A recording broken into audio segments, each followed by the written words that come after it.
Today I'm going to talk a little bit more about the VSEPR model, which stands for Valence Shell Electron Pair Repulsion. And what we're going to talk about and focus on in this video are when we have two electron pairs or three electron pairs, and what the geometries are that form for those two in particular.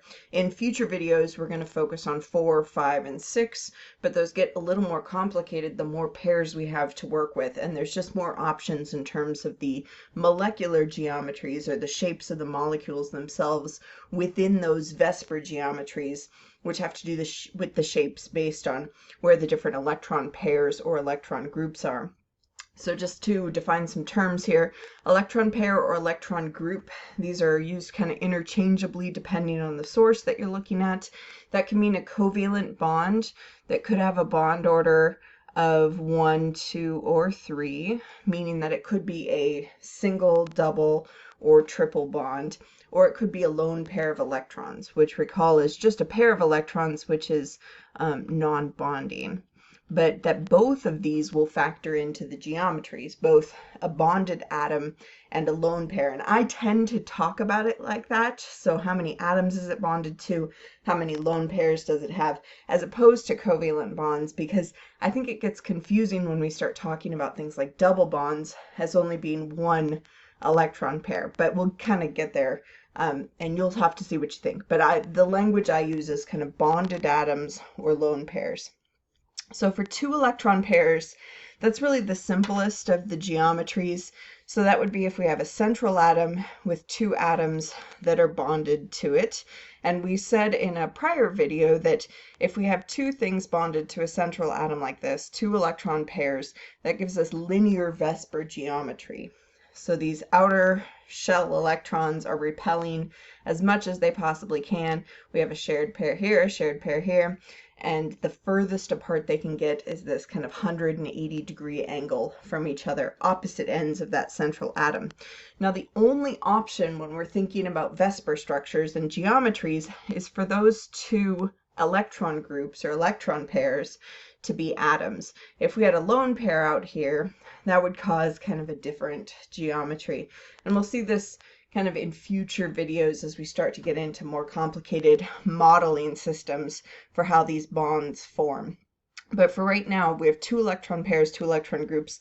We have to assume they're both atoms, and that gives us both a VSEPR geometry that's linear as well as a molecular geometry that is linear. So remember that the VSEPR geometry is based on the shape of the electron pairs. So we're factoring in everybody. We're factoring in the bonded atoms as well as the lone pairs. And the molecular geometry is the shape of we can say the shape of the atoms that are in the molecule. And what we really mean here is the geometry of the atomic nuclei, kind of where they are with relation to that central atom that they're attached to. So there's really only one option. If you have two electron pairs, it's both linear VSEPR geometry, linear molecular geometry.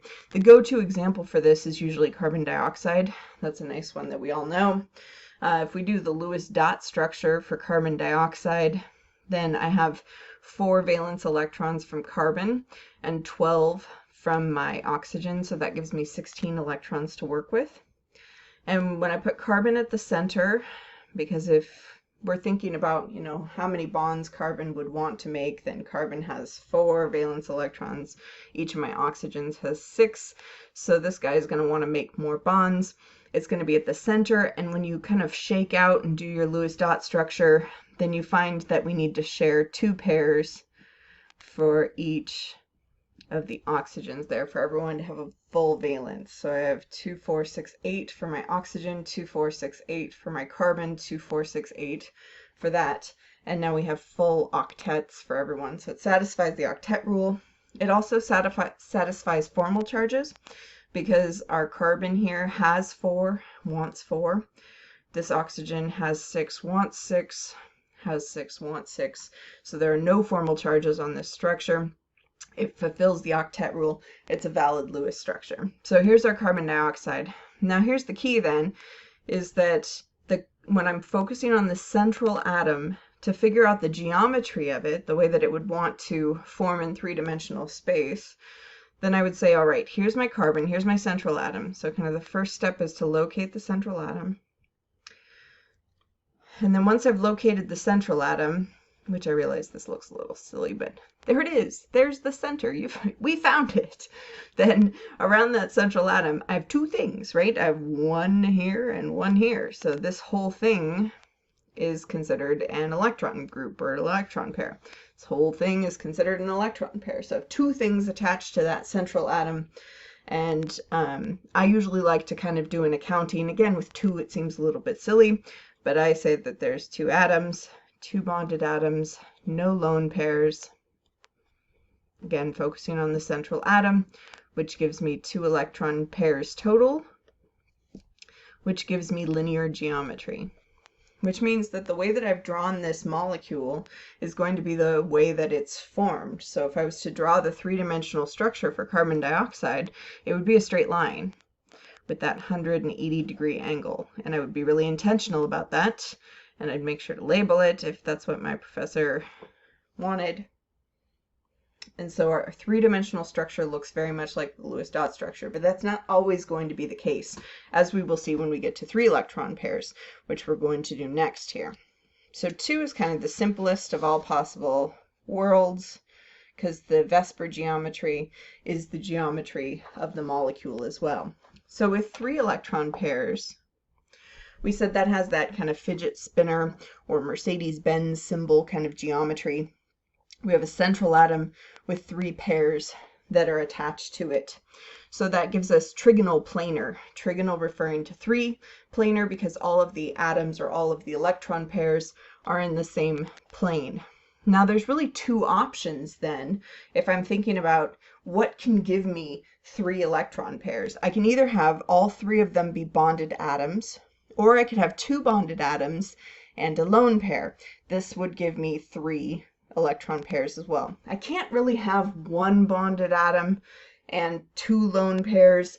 You can, and we can talk about that when we get into other modeling kind of videos, but for VSEPR, you really have to have, at minimum, a central atom and 2 other atoms, and then we kind of build from there. So that's sort of the minimum with the VSEPR model anyway. And again, there's always exceptions to the rules, but for this one, VSEPR is pretty clear about that. So let's look at a couple examples. So here's my geometry, right? And we said that this geometry has 120-degree angles because we have a 360-degree circle. If we break it up into 3 parts, that would give me 120 degrees. So if I was to do boron trihydride here, I would say boron has 3 valence electrons. Hydrogens each have 1, so that gives me 6 electrons total to play around with. I already know that this one is going to break the octet rule because I don't even have a full octet to start off with. If I'm putting them into my Lewis dot structure, which is always my first step, then the first thing is to draw the skeleton of my Lewis dot structure. And when I draw the skeleton, I've already used up all 6 of those electrons. So this is my structure. So now when I'm analyzing this thing to figure out the geometry, then the geometry is going to be, well, first I need to identify my central atom, which is boron. I already identified it when I created my structure in the first place. So I'm looking at what is attached to my boron. Well, I have 3 hydrogens attached to the boron, so I have 3 atoms that are attached to it. And there are no lone pairs on the boron, so no lone pairs. So this is why it's an example of these 3 bonded atoms, right? So we have 3 atoms, 0 lone pairs. So together that gives me 3 electron pairs. All 3 of them are atoms. So the VSEPR geometry, because there's 3, is trigonal planar. But the shape, the molecular geometry, is also trigonal planar. Now when I'm doing this, I like to say that the shape or the molecular geometry is a trigonal plane, whereas overall it has trigonal planar geometry when we're talking about the VSEPR geometry, just because that's the way I distinguish it in my head.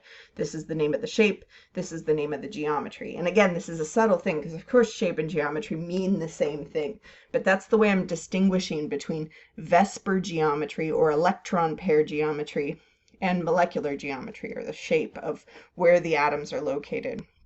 So to draw this thing, I would draw it like my Mercedes-Benz symbol and make sure that my angles are clearly labeled. Now I can do the same thing with this germanium dichloride. So germanium is a metalloid. It's one of those weird ones that falls in the stair step that can act as both metals and nonmetals. So in this case, because we're talking about geometry, we know that it has to be in its nonmetal form, because the VSEPR model can only work with nonmetals and other nonmetals, molecular compounds. So let's look at the Lewis dot structure for germanium dichloride. I have 4 electrons from my germanium if I look at where it is on the periodic table, and I have 7 each for my chlorine. So that's 2 times my 7, so that's 14 electrons. So total I have 28 electrons to play around with.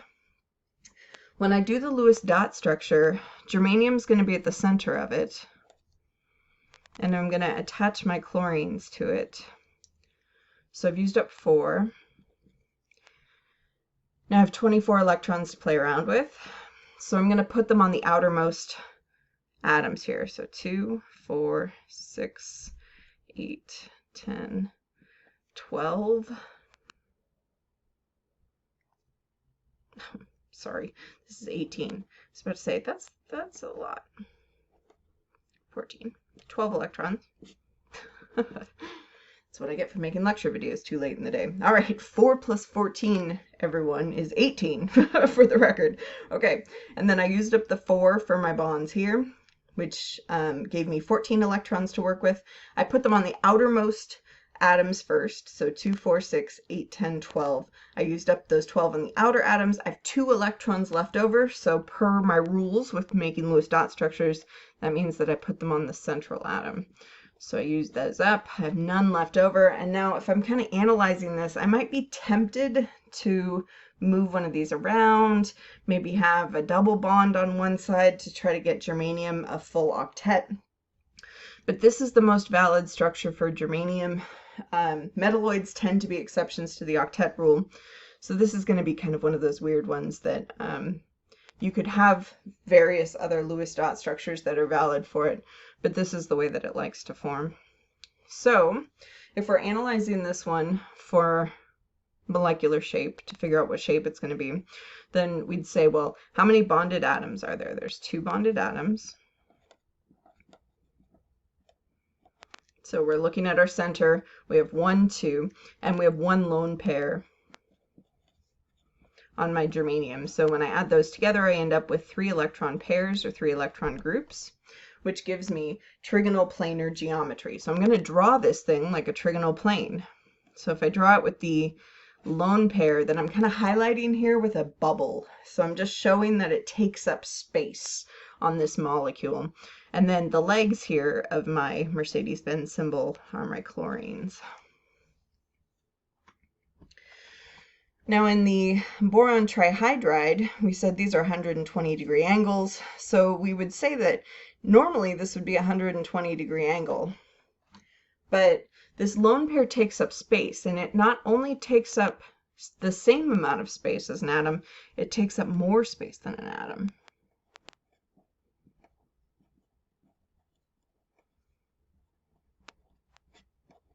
Which feels a little bit counterintuitive, but it's just a couple of electrons and they take up more space than an atom would, which means it compresses down this angle. So this thing takes up more space, compresses down on this angle. So this is going to be kind of still close to 120 degrees, but slightly less than. So it's going to be slightly less than 120 degrees. Now my geometry, because I have 3 electron pairs, my VSEPR geometry is trigonal planar. That's the geometry of the molecule. That's why I knew to draw it that way. That's why I could predict what this angle is going to be. But the molecular geometry, the shape of this thing, is no longer the same thing, right? It's actually this molecule if I take the top off. So it really looks like this. Looks kind of like a water molecule. And if I was to describe this particular shape is called, and you know, prepare yourself for the technical term here, bent. It's a bent molecule. So you have 2 options. You can have a trigonal plane or a bent molecule with 3 electron pairs.